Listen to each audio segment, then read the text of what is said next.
Making of ghee itself is quite high price. So we understand how could they source such a cheap ghee, and no one has dared to violate that part, and no one has dared to change. Even if they wanted to change it, then no one dared. People were saying, complaining regularly, the smelling of something which is not the usual prasad. We have been consistently raising our concerns regarding the quality of prasad and regarding the functioning of TTD itself. We realized that this is animal fat, fish oil, and of course amount of beef fat and pig fat, and we are quite hurt, quite in a state of shock. When people have no commitment and no value and no respect for the sanctity of a temple, and if they take charge, this is what exactly happens.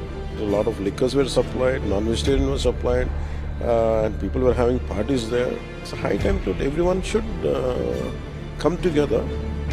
It's not about one prasad today. It's definitely striking its heart. See, this is not a new thing.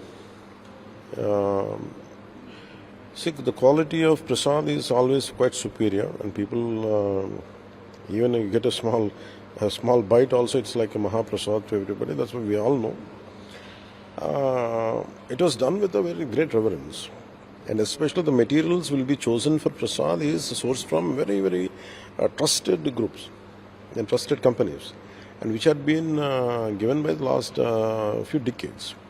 You want to get this particular material, grains, everything is sourced out in a very well-structured manner, and no one has dared to violate that part, and no one has dared to change. Even if they wanted to change it, then no one dared.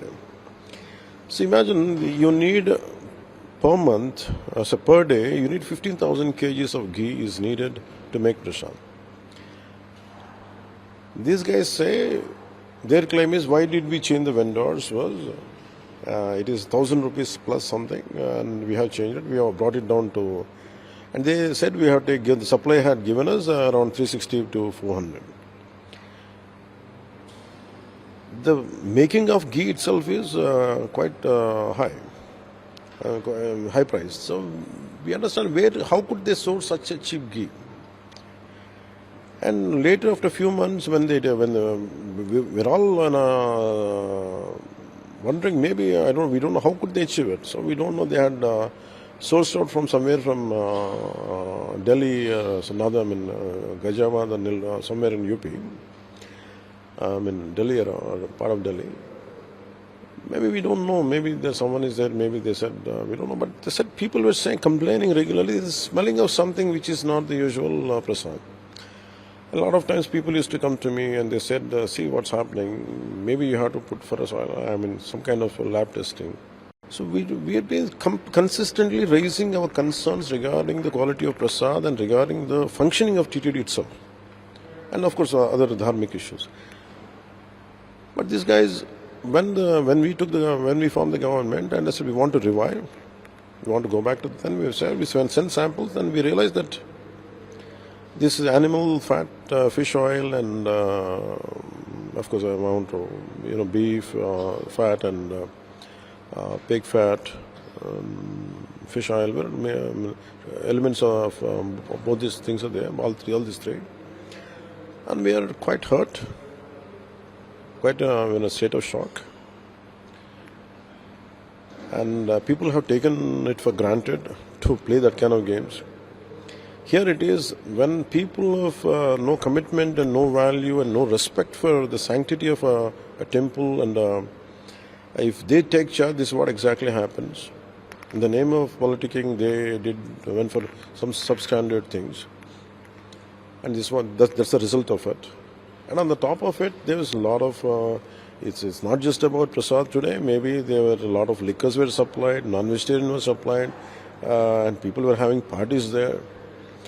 And someone raises their voice, it will be with their muscle power, they used to keep them down. And all these things came on. I think there's a high time.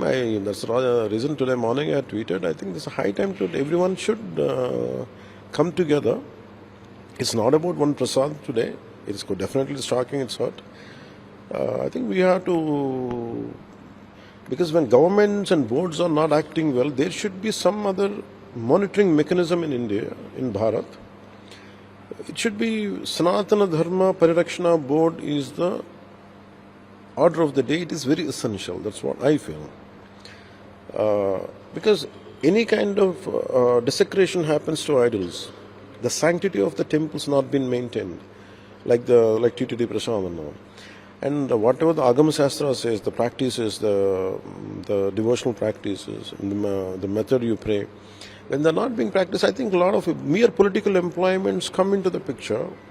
So there should be, I feel, the reason I had proposed for Sanatana Dharma Parirakshana Board is essential. The reason was, when you leave it to the political groups, there is more such incidents are likely to happen on a regular basis, which to thwart it and to find a permanent solution or to find a permanent method to mitigate, I think Sanatana Dharma Parirakshana Board, I think we should constitute. Maybe I'll speak to our cabinet and honorable CM also. I think I think I'll take it forward, this particular concept, and if you look at it, a lot of revolutionary concepts came under the leadership of Sri CBN Garu. And in the same manner, I think we will constitute something like Sanatana Dharma Parirakshana Board is essential. It is order of the day, and I'll take it up in the next meeting, in cabinet meeting, and with my colleagues and the honorable CM. Sir, across the state we are having a lot of temples. Are you going to initiate these such type of committees? I think we should, because none should. Even in Pitapuram, they have desecrated temples. They have destroyed the idols. Around to my knowledge, I think it varies, but as of now, I can remember around 219 to around 300 temples were desecrated, and the radhams were burnt out. The idols were desecrated. A lot of for every place of worship, irrespective if it's a mosque, it's a church or a temple, you have to maintain the you have to maintain the sanctity of that. You cannot desecrate that part. So the problem is, when temples are being attacked, it is the fundamental responsibility of every political leader, irrespective of which faith you belong to. If something happens to mosque, I would like to raise my voice. If something happens to a church, I would like to raise my voice. If something happens to the temple, I think I should raise my voice. So this kind of approach had to be, this kind of consciousness had to be awakened. I think it is very essential for the integrity of our nation, I think, which is being neglected. I think it's a high time. I think we should put an end to it, and we will find a kind of method to mitigate such situations.